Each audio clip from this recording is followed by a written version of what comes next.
주님께 영광, 우리가 입술로만 주님을 찬양하는 것이 아니라 우리의 전 삶으로 주님을 찬양하는 삶을 사는 우리 모두가 되었으면 좋겠습니다. 하나님의 평화가 대강절의 시작을 맞아 예수 그리스도의 오심을 기다리며 함께 예배하는 우리 모두에게 있으시기를 빕니다. 오늘부터 대강절이 시작되었습니다. 대강절, 대림절 또는 강림절이라고도 하는데요. 세상의 달력은 아직 한 달이 남았지만 이 교회력은 대강절을 시작으로 한 해를 엽니다.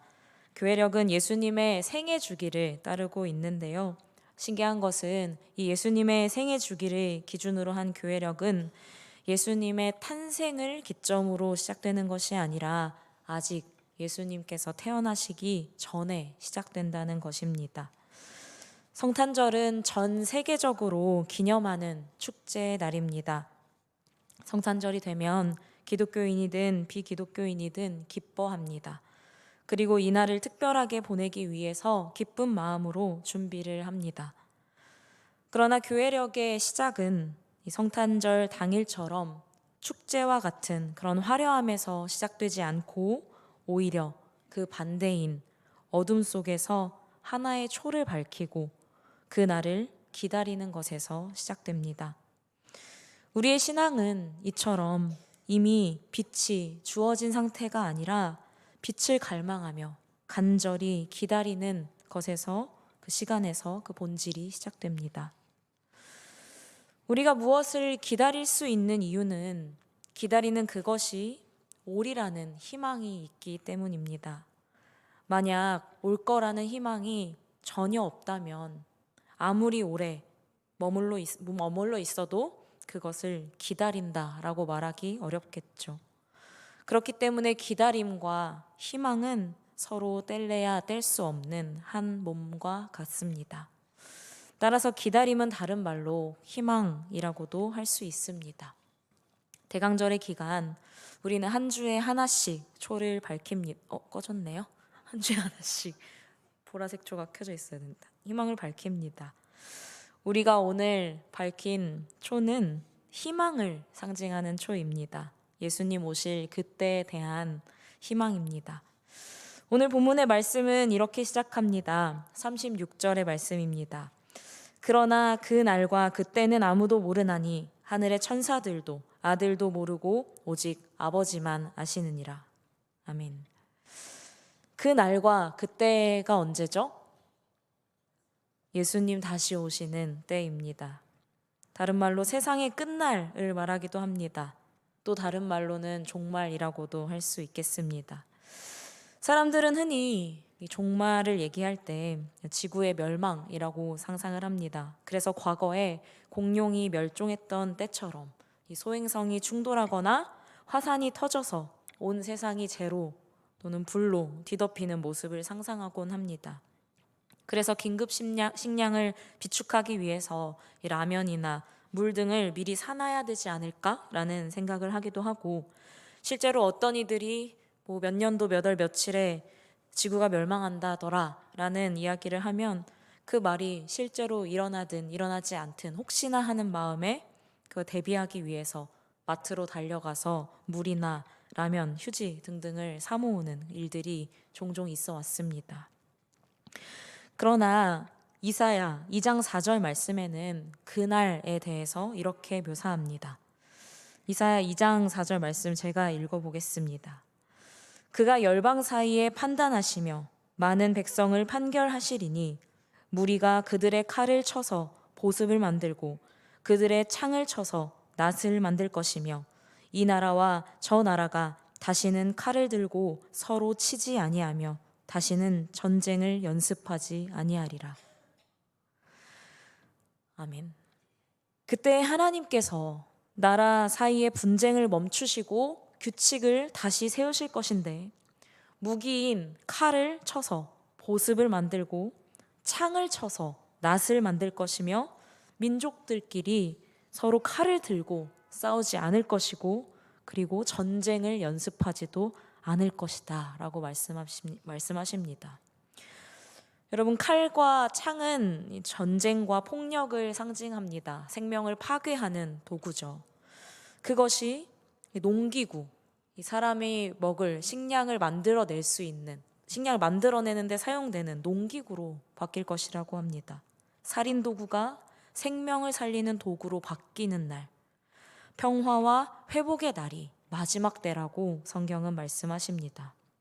다시 말해서 예수님이 다시 오시는 날은 어떤 정치적 사건이나 단순히 자연재해로 나타나는 날이 아니라 인간의 탐욕과 분쟁, 폭력이 멈추는 날, 세상 구석구석에서 예외되는 곳이 하나도 없이 하나님께서 당신의 주권을 온전히 회복하시는 날입니다.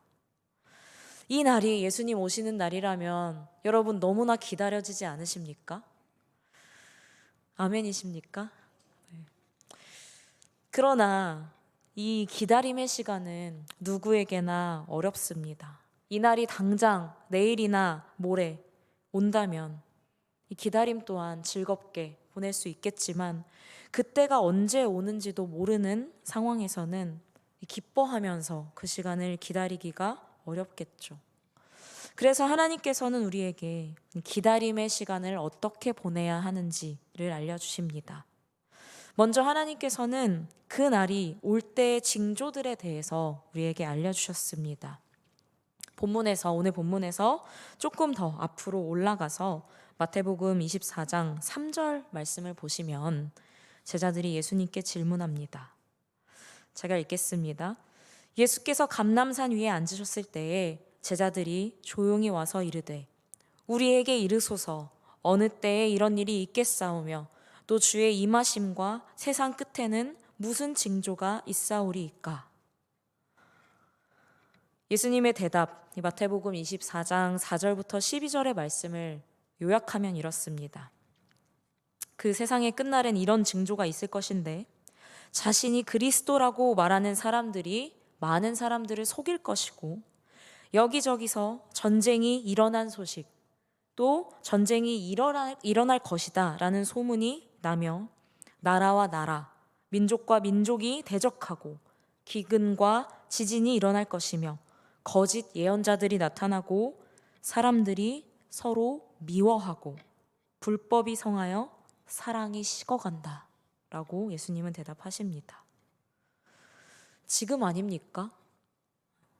이미 지금 이 순간에도 우크라이나, 또 이스라엘, 팔레스타인 등지에서 전쟁이 일어나고 있고 많은 이들이 전쟁이 일어날 것 같은 그런 두려움에 살아갑니다.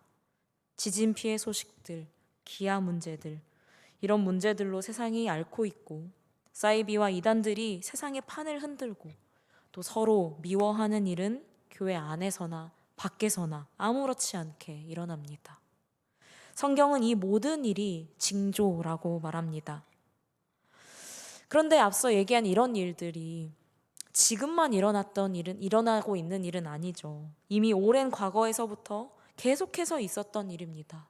이제는 정말로 종말이 임박해서 갑자기 그러는 게 아니라 늘 종말은 앞에 서 있었는데 익숙함에 무감각해져서 우리가 인식하지 못하고 있었던 것이죠.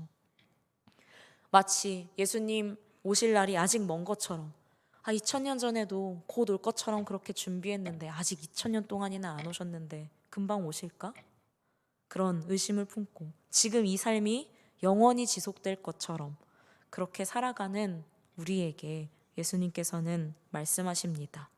42절 말씀입니다. 그러므로 깨어 있으라 너희가 어느 날에 인자가 오는지 알지 못함이라.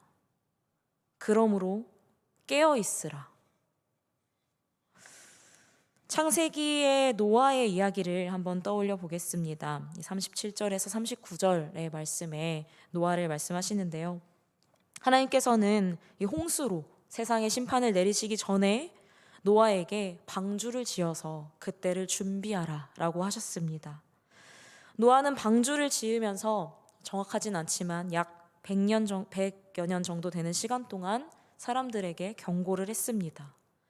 하지만 단 한 사람도 노아의 말에 귀를 기울이지 않았습니다. 홍수가 날 징조가 자신들의 눈에는 보이지 않았기 때문입니다. 그래서 노아가 열심히 방주를 짓는 동안 그들은 먹고 마시는 일에 집중했습니다.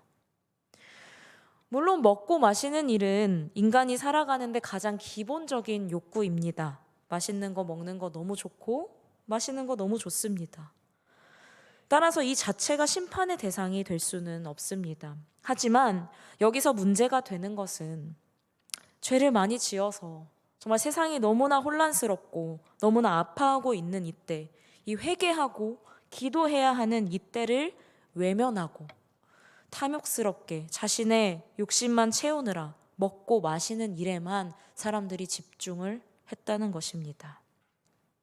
장가 들고 시집 가는 것, 이것은 인류의 보존을 위해서, 생존을 위해서 반드시 필요한 기본적인 일입니다.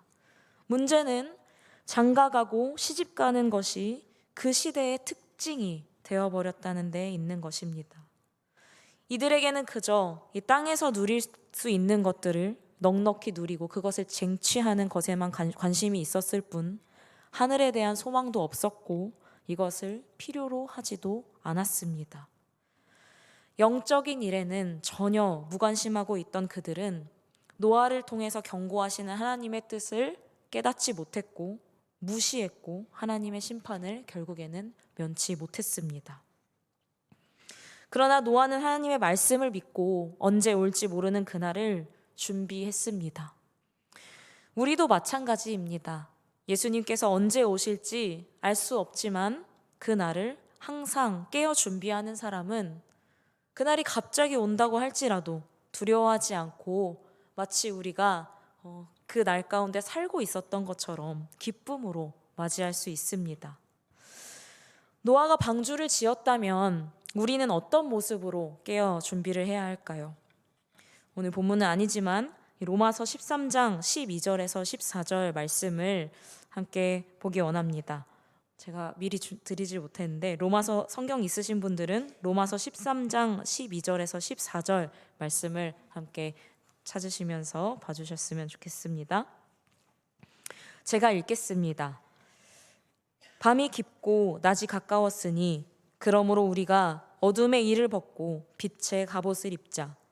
낮에와 같이 단정히 행하고 방탕하거나 술 취하지 말며 음란하거나 호색하지 말며 다투거나 시기하지 말고 오직 주 예수 그리스도로 옷 입고 정욕을 위하여 육신의 일을 도모하지 말라. 아멘. 12절 말씀 감사합니다. 밤이 깊다. 12절 말씀 밤이 깊다라고 하는데 이 깊다의 말의 원뜻은 벌써 지나갔다라는 말입니다.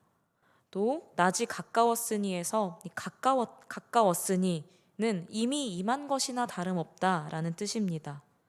즉 어둠의 때, 이 불신앙과 죽음의 때는 이미 지나갔고 그리스도의 재림이 이미 이루어진 것이나 다름없이 급박하다는 말이죠. 그러니 어둠의 일을 벗고 빛의 갑옷을 입자라고 바울은 말합니다. 왜 갑옷이라고 표현을 했냐면요. 당시에 로마의 식민 통치 안에서는 무장한 군인들을 흔히 볼 수 있었습니다. 군인들은 전투 상황을 대비해서 이미 곧 전투가 시작될 것처럼 갑옷을 입고 생활을 했습니다. 그러나 이제 그것들을 보면 그리스도인들이 입어야 할 것은 그런 갑옷이 아니라 빛의 갑옷, 즉 영적인 갑옷을 말합니다.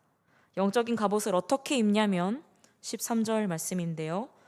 낮에와 같이 단정히 행하고 방탕하거나 술 취하지 말고 음란하거나 호색하지 말고 다투거나 시기하지 말라고 하십니다.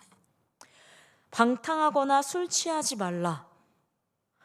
여러분, 방탕하고 또 술 취하는 게 좋지 않다는 건 신앙과 상관없이 옳은 일이 아니다라는 것은 모두가 인정하는 사실입니다.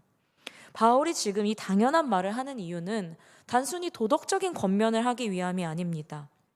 당시 로마 사회에는 포도주의 신, 이 디오니소스 신을 기억하며 벌이는 축제가 널리 퍼져 있었는데요.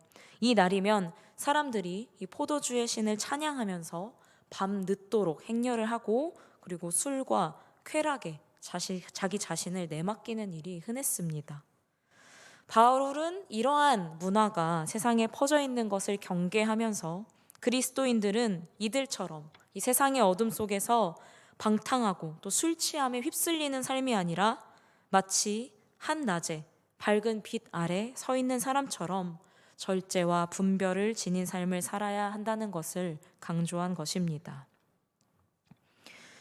나는 술 안 마시니까 해당 안 되는데? 라고 생각하시는 분 분명히 있을 것 같습니다. 그러나 이 말씀은 단지 술을 삼가면 안 된다는, 술을 삼가면 된다는 그런 말씀이 아니라 우리의 일상이 무엇에 이끌리고 있는지, 무엇을 예배하고 있는지, 하나님 아닌 다른 것에 휘둘리고 마음을 빼앗기고 있지는 않은지를 돌아보게 하는 그런 영적인 권면의 말씀입니다. 또한 음란하거나 호색하지 말라라고 말씀하시는 것은 당시 사회에서 퍼져 있던 이 억제 불가능한 욕정의 문화, 곧 성을 쾌락 추구의 도구로 여겨서 자신의 몸뿐 아니라 타인의 몸을 업신여기고 방탕을 미덕처럼 여겼던 분위기를 거슬러서 선포하시는 말씀입니다.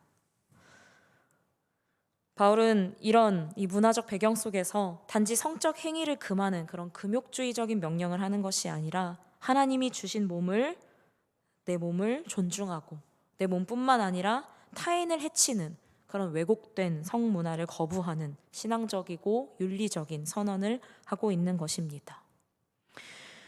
마지막으로 다투거나 시기하지 말라라고 하시는 말씀은 공동체를 무너뜨리는 두 층위의 죄를 함께 지적하는 것입니다. 다툼이 겉으로 드러나는 이 갈등과 싸움을 의미한다면 시기는 그 갈등을 낳는 내면의 격정, 곧 비교와 경쟁 속에서 생겨나는 질투와 또 타인을 미워하는 마음을 가리킵니다. 오늘날도 그렇습니다. 경쟁이 당연시되는 사회에서 잘 되는 누군가를 보면서 시기하는 일은 참 흔한 일입니다.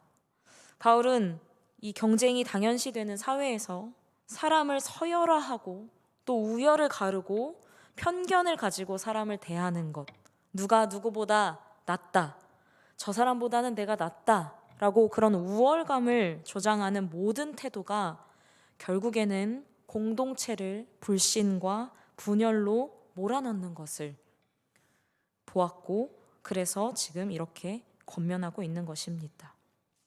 그래서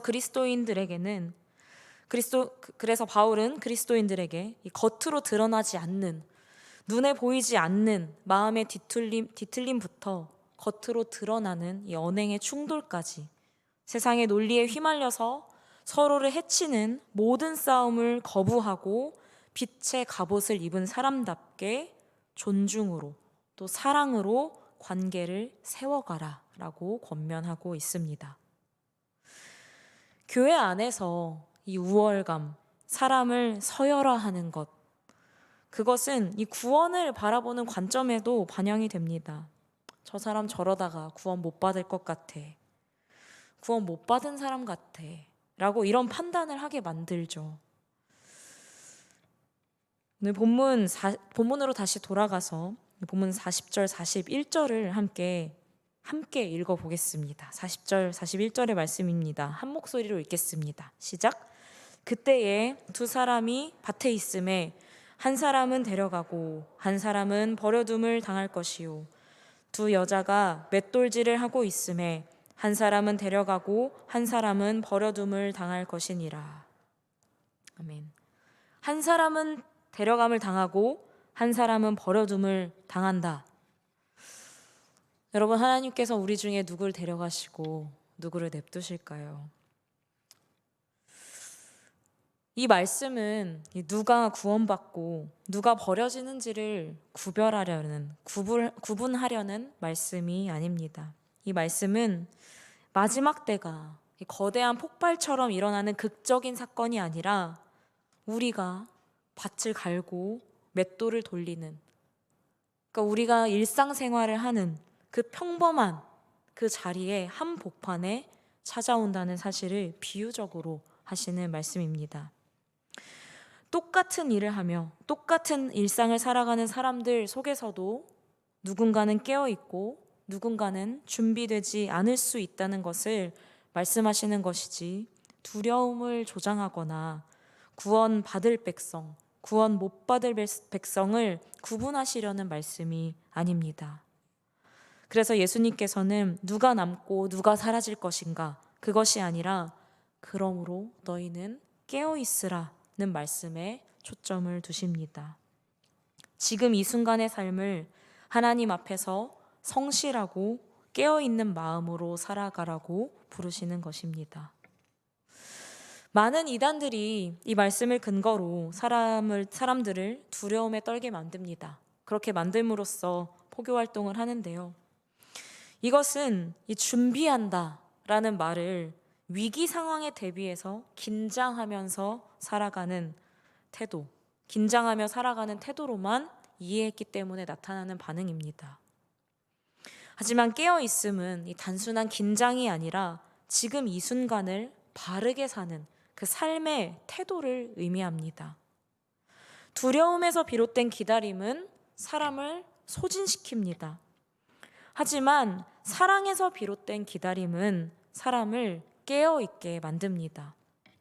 노아가 방주를 지으며 보냈던 긴 시간도 두려움 때문이 아니라 자신을 부르신 하나님에 대한 사랑과 신뢰에서 그렇게 견디며 보낼 수 있었던 것입니다. 따라서 예수님의 오심을 기다리는 우리의 준비 역시 두려움이 아니라 주님을 사랑하기 때문에 오늘의 우리의 삶을 바로 세우는 것에서 시작되어야 합니다. 겨울이 됐습니다. 단풍의 계절이 다 끝나고 이제 겨울이 본격적인 겨울로 들어섰는데요. 여러분, 나무 보셨나요?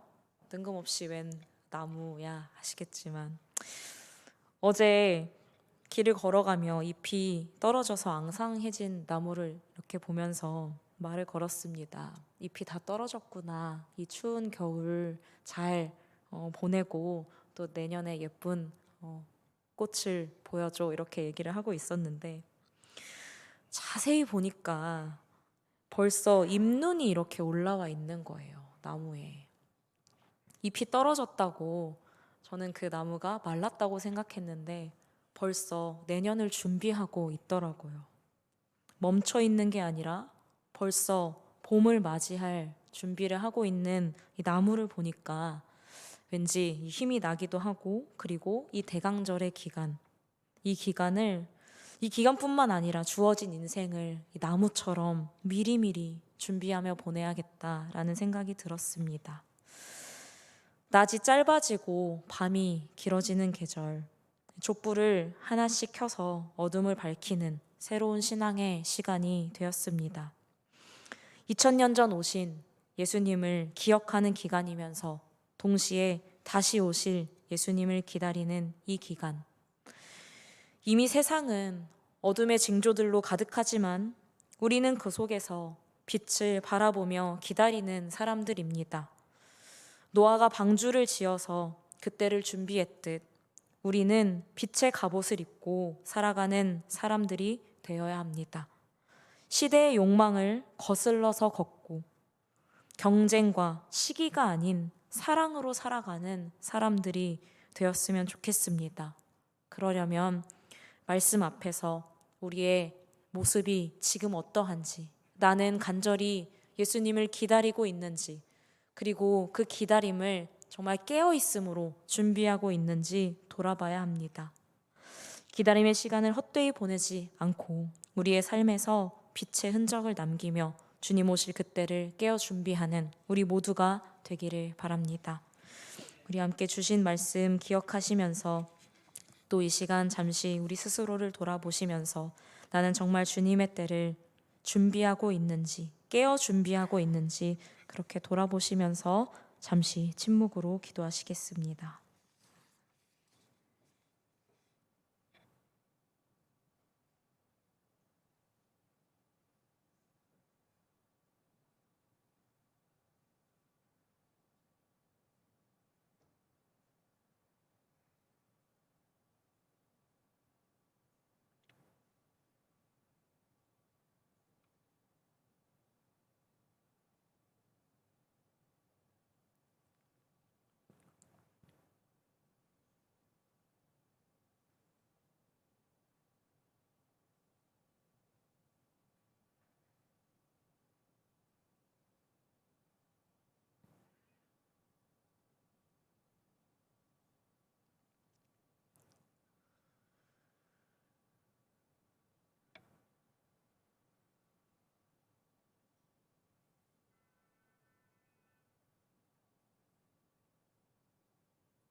우리를 너무나 사랑하셔서 우리 가운데로 오신 하나님,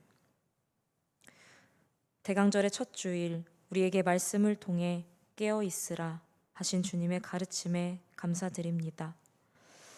노아가 시대의 조롱 속에서도 하나님의 때를 믿고 묵묵히 방주를 지어 그때를 준비했던 것처럼 우리도 눈앞의 현실에만 집중하다가 구원의 때에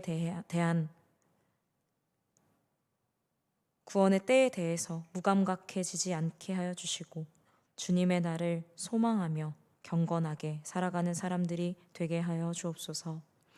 두려움 때문에 도망치는 인생이 아니라 사랑 때문에 주님의 오심을 바라보는 이들로 살아가게 하옵소서. 예배의 자리뿐 아니라 우리의 각자의 삶이 그렇게 되기를 원합니다. 우리에게 주어진 일상 속에서 때로는 그 일상이 힘들고 견디기 지치고 예수님은 언제 오시는지 너무나 막연하다는 생각이 들 때에도 주님, 우리의 마음을 돌이켜서 주님의 때를 준비하며 살아가게 하여 주옵소서. 예수 그리스도의 이름으로 기도드립니다. 아멘. 함께 찬송가 15장 찬양하시겠습니다.